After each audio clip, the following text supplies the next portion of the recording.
Assalamualaikum warahmatullahi wabarakatuh. Salam sehat dan bahagia. Salam guru penggerak. Saya Muhammad Nur Miftahul Salasa, CGP Angkatan 8, Kabupaten Malang, Jawa Timur, dari SD Negeri 1 Pagersari.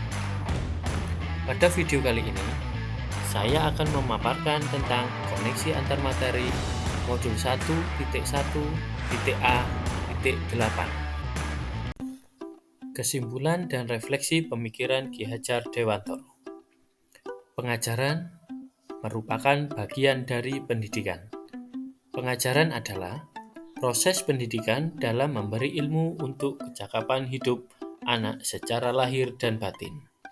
Sedangkan pendidikan pada hakikatnya adalah menuntun atau memberi tuntunan terhadap segala kekuatan kodrat yang dimiliki anak agar ia mencapai keselamatan dan kebahagiaan yang setinggi-tingginya, baik sebagai manusia maupun sebagai anggota masyarakat. Pendidikan menciptakan ruang bagi murid untuk bertumbuh secara utuh agar mampu memuliakan dirinya dan orang lain serta menjadi mandiri.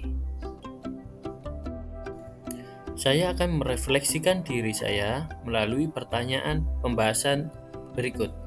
Yang pertama, apa yang Anda percaya tentang murid dan pembelajaran di kelas sebelum Anda mempelajari modul 1.1?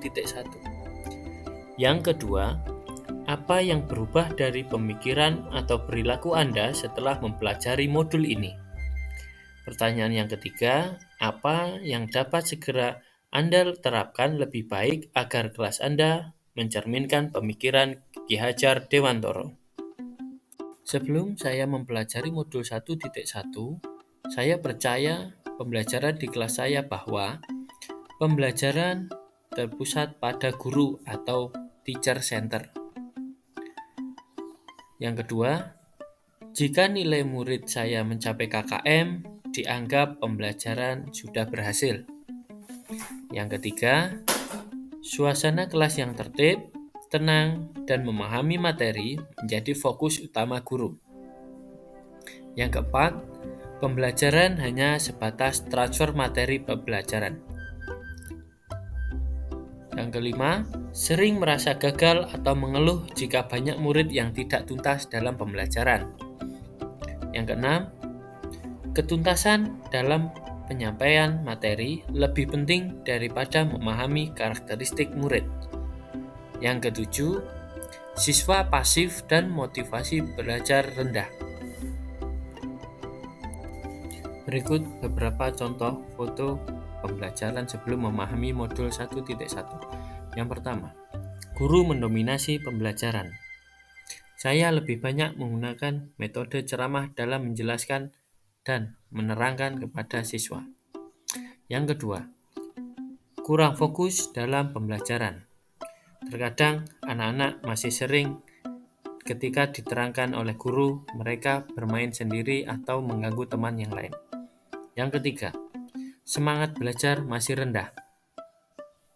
Mereka menganggap beberapa pelajaran sangat sulit untuk dipelajari, sehingga berdampak kepada pelajaran yang lain dan memiliki keyakinan bahwa semua pelajaran itu susah. Yang keempat, penilaian lebih banyak ke aspek kognitif. Saya sering memberikan nilai-nilai dari hasil evaluasi harian siswa setelah pembelajaran. Apa yang berubah dari pemikiran atau perilaku saya setelah mempelajari modul ini? Saya memiliki pemikiran bahwa 1. Guru bukanlah satu-satunya sumber belajar.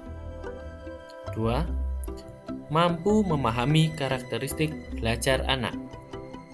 3. Pembelajaran berpusat pada anak. 4. Meyakini setiap potensi yang dimiliki anak. Sedangkan perubahan dalam perilaku, saya yakin bahwa lebih kreatif mengemas pembelajaran yang kreatif atau variatif. Memberi kesempatan anak tumbuh sesuai kodratnya. Lebih ikhlas penuh kesabaran dalam menuntun tumbuh kembang anak. Dan juga lebih kritis dalam melihat bakat anak. Apa yang dapat segera saya terapkan lebih baik agar kelas saya mencerminkan pemikiran Ki Hajar Dewantoro? Langkah yang saya lakukan yang pertama, merancang pembelajaran yang interaktif dan menyenangkan dengan melibatkan murid sebagai metode student center. Kedua, pembelajaran yang mengutamakan budi pekerti sesuai pemikiran Ki Hajar Dewantoro. Ketiga, menerapkan sistem AMONG atau pendidikan yang menuntun, bukan menuntut. Keempat, menerapkan konsep merdeka belajar sesuai profil pelajar Pancasila. Di antaranya berpikir kritis, kreatif, komunikasi, dan kolaborasi. Yang kelima, mengintegrasikan permainan dalam pembelajaran. Dari pemaparan video ini, dapat kita ambil kesimpulan bahwa 1. Pendidikan adalah menuntun anak berkembang sesuai kekuatan kodratnya.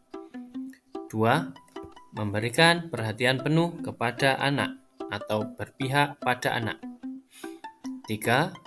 Kodrat anak masih samar-samar, kita menuntun untuk menebalkan garis samar tersebut atau dalam istilah tabula rasa.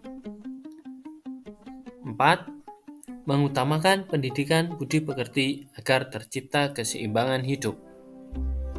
Yang kelima, guru diibaratkan sebagai seorang petani yang mampu merawat tanaman menjadi unggul. Sekian, terima kasih. Salam guru penggerak. Salam sehat dan bahagia. Wassalamualaikum warahmatullahi wabarakatuh.